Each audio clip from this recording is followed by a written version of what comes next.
तैयार हैं। आप टिकट महंगी कर दो, आप हमारा रोजगार दे दो, आप हमारी सैलरी बढ़ा दो, हम टिकट लेंगे। अब हमें फ्री की सेवा देकर हमें गुलाम बनाने की कोशिश क्यों कर रहे हो? हमें अपने अधीन बनाने की कोशिश क्यों कर रहे हो? हमें मांगने वाला बनाने की कोशिश क्यों कर रहे हो? यदि हाँ, एक तो तुलसीदास जी अगर आज जिंदा होते तो विरोध नहीं झेलते, वो मर जाते। एक लड़की किसी के भी सामने नाच रही है, इससे सबसे ज्यादा तकलीफ किसको होनी चाहिए? उसके घर के पुरुषों को होनी चाहिए। अब शहर की ट्रेन में माता का जागरण चल रहा है, उसने सीधे से बोला, एक मुसलमान व्यक्ति था, सीधे से कहा अगर हम रोड पे नमाज पढ़ते हैं वो तो शांति से पढ़ता है, वो किसी को पता भी नहीं चलता आपके आसपास कोई नमाज पढ़ रहा है, तो आप जेल में बंद कर देते हो। भागवत जी बोलते हैं कि जाति व्यवस्था का निर्माण जो है किसी भगवान ने नहीं किया है, वो पंडितों ने किया है। चलिए ठीक है, मान, और बराबरी में शादियां करो, अपनी बेटियां दो। आप अपनी बेटियां छोटी जातियों में दो ना। अगर आप मानते हो कि पंडितों ने बनाया और उन्होंने गलत किया, तो करो अपनी बेटियों की शादी शूद्रों से, तब मानेंगे कि हाँ आपने स्टेटमेंट दी है और आपने एडमिट किया है।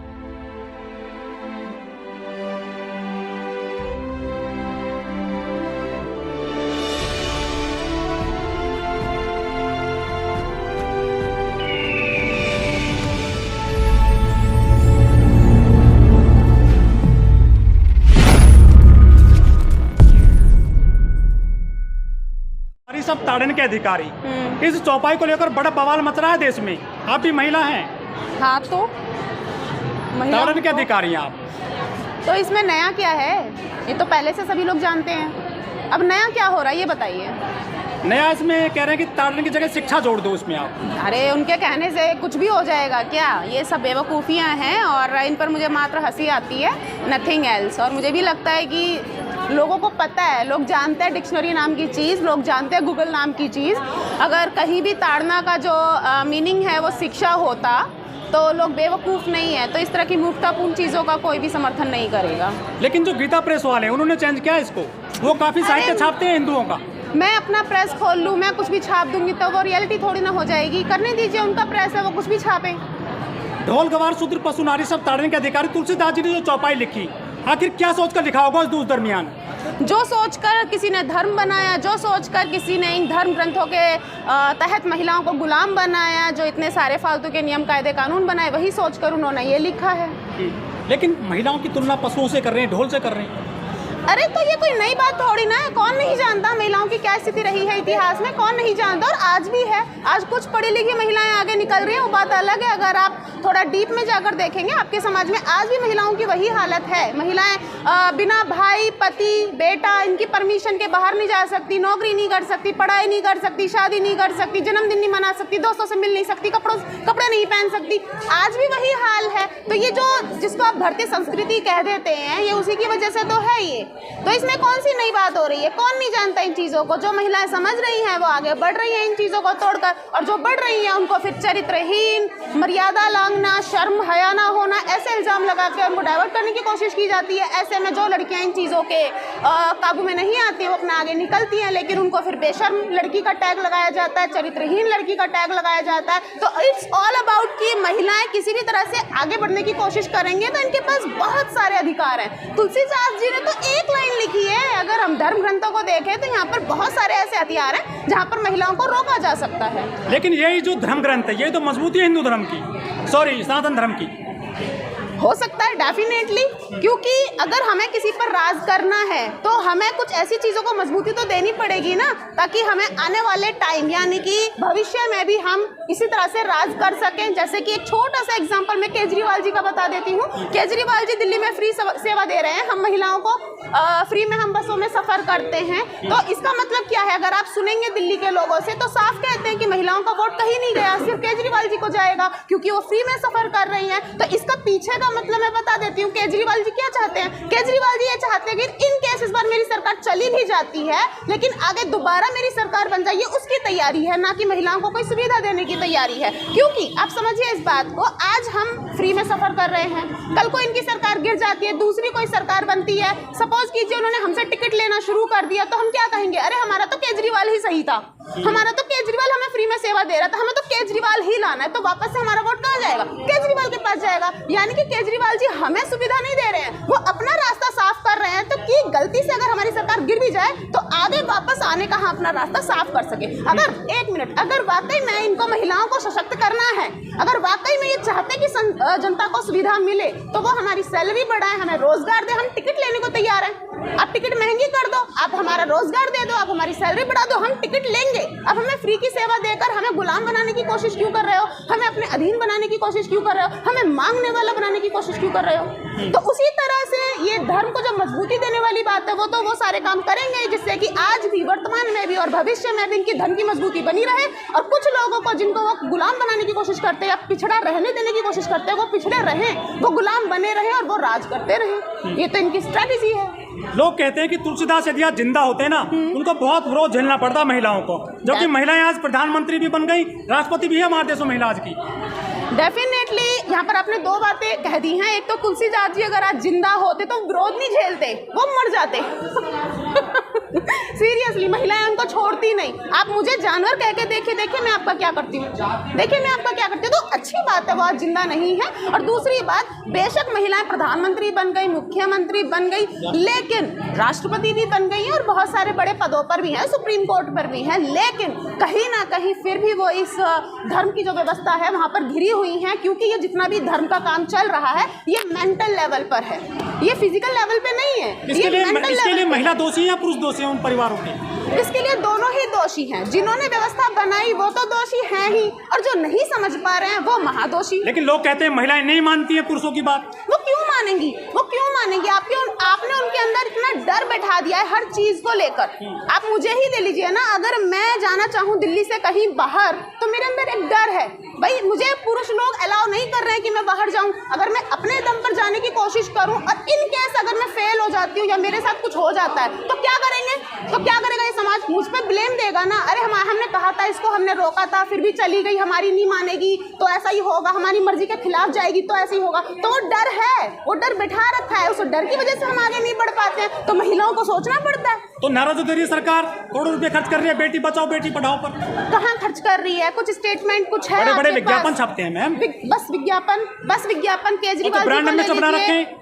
विज्ञापन छापने से कौन सा भला होता है? हमारा बेटी बचाओ बेटी पढ़ाओ की स्टेटमेंट वहीं इनवैलिड हो जाती है जहां बेटी का रेप होता है। एक भी अगर आप न्यूज़पेपर उठाएंगे तो सैकड़ों में हर 10 मिनट में रेप हो रहा है। मैं कह रही हूँ एक भी सिंगल रेप हो रहा है तो आपकी स्टेटमेंट वहीं इनवैलिड हो जाती है कि बेटी पढ़ाओ बेटी बचाओ। कहाँ से बचा रहे हो आप? कहाँ से?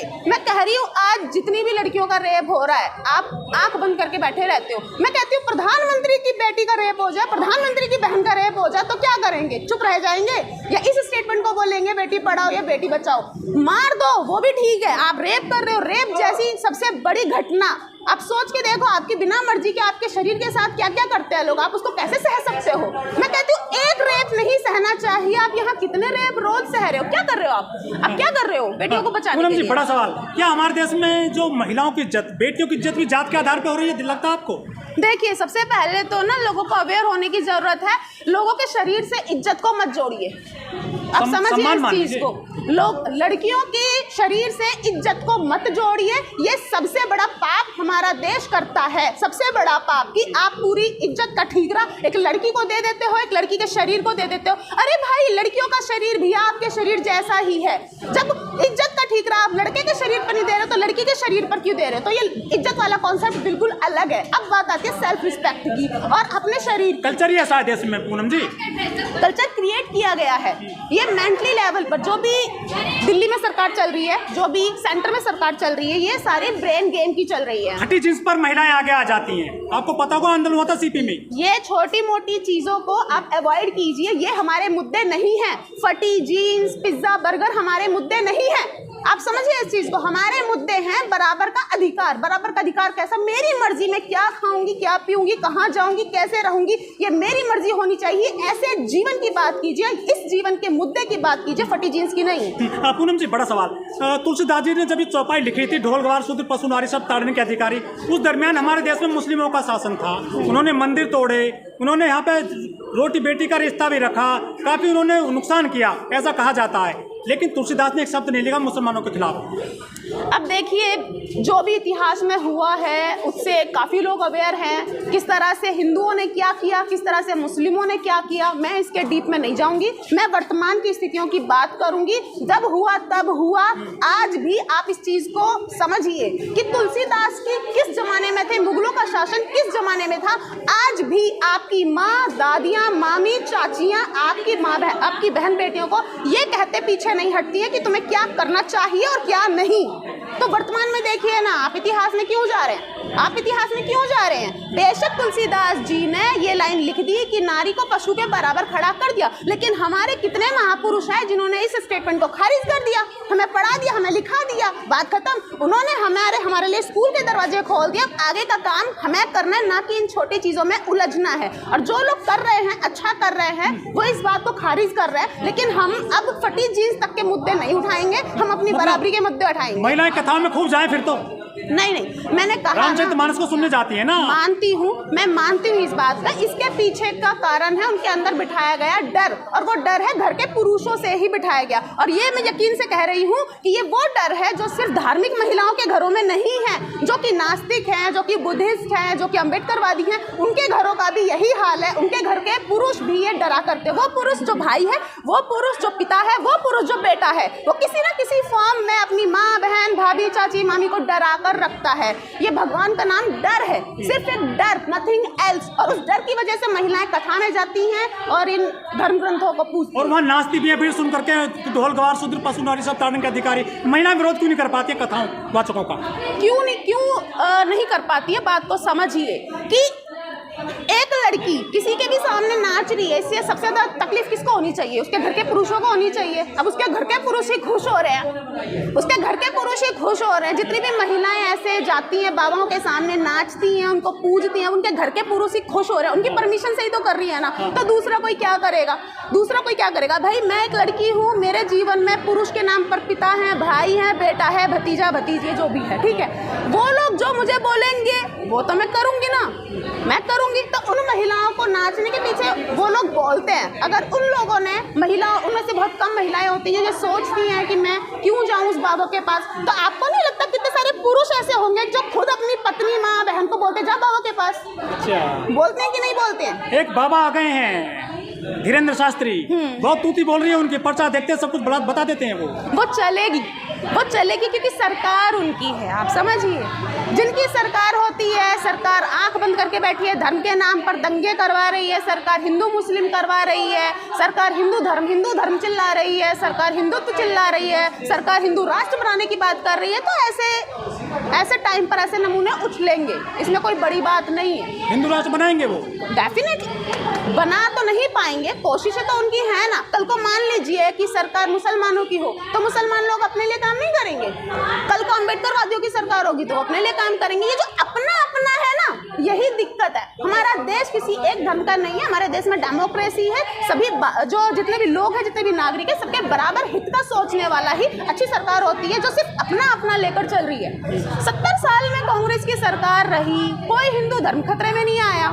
हाँ, अभी मैं एक ट्विटर पर वीडियो देख रही थी, मेरे को नाम नहीं पता, किसी ने बहुत अच्छी वीडियो शेयर की। ट्रेन में माता का जागरण चल रहा है, उसने सीधे से बोला, एक मुसलमान व्यक्ति था, सीधे से कहा अगर हम रोड में नमाज पढ़ते हैं वो तो शांति से पढ़ता है, वो किसी को पता भी नहीं चलता आपके आसपास कोई नमाज पढ़ रहा है, तो आप जेल में बंद कर देते हो। आप ट्रेन में हल्ला मचा रहे हो, दूसरों को डिस्टर्ब कर रहे हो। ट्रेन में आने जाने वाले लोग, कोई पढ़ रहा है, कोई लिख रहा है, कोई सो रहा है, वहाँ पे कीर्तन करके आप उनको परेशान कर रहे हो, तब आपकी सरकार को नहीं दिखता, तब कुछ नहीं कहते। तो ये तो भेदभाव है, ये तो भेदभाव है, लिटरली सरकार की तरफ से होने वाला भेदभाव है ये तो। ढोल गवार शूद्र पशु नारी वाली जो चौपाई है, कई दशक से, क्या हजारों साल से इसका हिंदुओं की जो चौपाई है उससे शूद्रों का भी जो है काफ़ी मतलब भावना आहत हो रही है। उन्होंने कोई मुकदमा दर्ज नहीं कराया है, और जैसे उन्होंने विरोध किया चंद्रशेखर यादव ने और स्वामी प्रसाद मौर्य ने, उन पर मुकदमा दर्ज हो गया है।